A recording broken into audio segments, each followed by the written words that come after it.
Okay, nandito kami ngayon sa MRT. Nasa loob na kami ng MRT ngayon.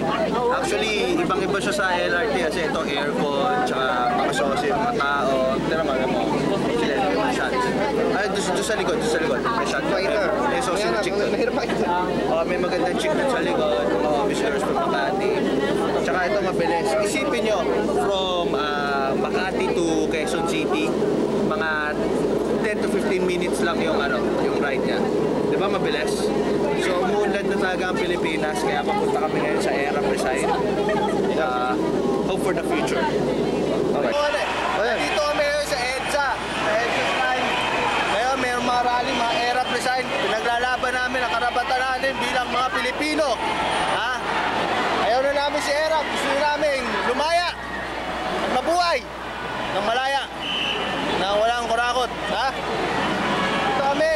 Nakikita nyo yung mga tao rito ngayon. Gusto nila paglaban ang kanilang karapatan para sa malayang Pilipino. Gusto lang namin malaman ang katotohanan. Ha? Ang katotohanan, nabuksan yung envelope na yon.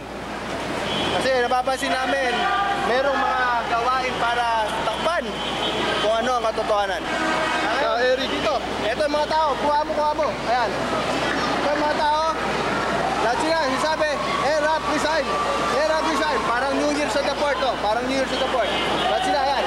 Erap resign lang kami, Erap. Kaya kuha mo. Erap.